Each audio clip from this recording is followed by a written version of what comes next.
Hello friends, मैं नीतू स्वागत करती हूँ आप सभी का आपके अपने YouTube channel tulips tips for you पर। दोस्तों, आज मैं आपके लिए लेकर के आ गई हूँ एक मुफ्त का फर्टिलाइज़र, जिसको कि हम घर पर आसानी से बना सकते हैं।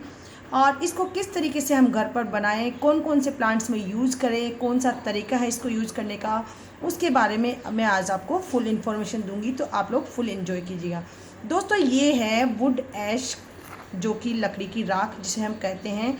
अक्सर अपने घरों में, लगभग घरों में ये मिल जाती है, जहाँ पर चूल्हा जलता है या फिर कोयले जलाए जाते हैं। अगर आपके पास ये राख नहीं है तो आप मार्केट से कोयले ला करके उनको जला करके भी ये राख बना सकते हैं। इस तरीके की कोयले ला करके उनको जला करके, या फिर मोटी लकड़ियों को इकट्ठा करके उनको आग लगा दें, और जब राख ठंडी हो जाए तो उसको छान करके हम ये वुड ऐश फर्टिलाइज़र बना सकते हैं। दोस्तों, ये जो वुड ऐश फर्टिलाइज़र आप देख रहे हो, ये देखिए मैंने छान लिया है बिल्कुल, और ये मोटे मोटे कोयले जो हैं ये इसमें से निकाल दिए हैं। ये जो वुड ऐश फर्टिलाइज़र आप देख रहे हो, ये calcium, magnesium, potash, sulphate, calcium oxide का रिच सोर्स होता है। लगभग लकड़ी को जलाने पर सारे कार्बनिक पदार्थ जल जाते हैं और बच जाते हैं मिनरल्स और साल्ट। इस तरीके से हम जितने भी न्यूट्रिएंट्स जो हमें प्लांट से प्राप्त होते हैं, हम वापस प्लांट्स को इस वुड ऐश फर्टिलाइज़र के द्वारा दे सकते हैं। तो आज मैंने आपको बताया कि किस तरीके से आप ये वुड ऐश अपने घर पे बना सकते हो या कहीं से मंगवा सकते हो। बहुत ही मुफ्त की खाद और बहुत ज़्यादा यूजेज हैं इसके अपने प्लांट्स में। अब आपको बताती हूँ कि आपको कितना यूज़ करना है। आप 1 टीस्पून 10 इंच के पोट में डाल सकते हो महीने में एक बार। इस तरीके से आप लेंगे और महीने में एक बार ये टीस्पून आप प्लांट्स के जो रूट है उसके चारों तरफ रिंग बना के, सर्किल बना के उस पर डाल सकती हूँ। या फिर इसको आप सीधे सोइल में मिलाओ, या इसके साथ ही आप अगर कंपोस्ट डालते हो तो कंपोस्ट में मिक्स करके भी इसमें डाल सकती हो। अगर दोस्तों छोटा गमला है तो आप उसमें आधा चम्मच डाल सकते हो। हेल्दी फ्लावर्स और फ्रूटिंग के लिए रिक्वायरमेंट रहती है पोटेशियम की। जी हाँ दोस्तों, वुड ऐश जो है पोटेशियम और कैल्शियम का रिच सोर्स है। अगर आपको प्लांट्स की बिग साइज चाहिए, प्लांट बिल्कुल लश ग्रीन चाहिए, बिग साइज़ के फ्रूट चाहिए, तो आप ये वुड ऐश अपने प्लांट्स में यूज़ कीजिए। आपको बहुत अच्छे और बहुत जल्दी आपको रिजल्ट्स देखने को मिलेंगे। आप दोस्तों इसको लगभग सभी प्लांट्स में डाल सकते हो, और इस तरीके से आपको बनानी है रिंग चारों तरफ सभी प्लांट्स में। जैसे कि मेरे ये बीन्स का प्लांट आप देख रहे हो, जो मोठ की फली होती है उसका ये प्लांट है। इस तरीके से आपको रिंग बनानी है, और वुड ऐश ये लेकर के और साइड में ये वो रखना है महीने में एक बार, और इसको कर देना है मिक्स। बहुत अच्छा फर्टिलाइज़र है, बहुत अच्छे रिजल्ट्स मिलते हैं। और एक इसकी खास बात ये है, मिट्टी को बिल्कुल सॉफ्ट बना देता है, एरिएशन बहुत अच्छा हो जाता है मिट्टी का। और आप यदि आपके प्लांट्स में पेस्ट का अटैक हो गया है या छोटे छोटे कीड़े मकोड़े, जैसे कि आप इस लीफ पे देख रहे हो, ये लाइनिंग्स ये देखिए आप, तो इसमें ये जो कीड़े होते हैं ये अंदर ही अंदर इसमें चलते हैं, पत्ती के अंदर चलते, दिखते नहीं हैं। तो इनके लिए भी ये बहुत अच्छा रहता है। आपको करना ये है, 1 स्पून लेनी है और यूँ बुरक देना है पत्तियों के ऊपर।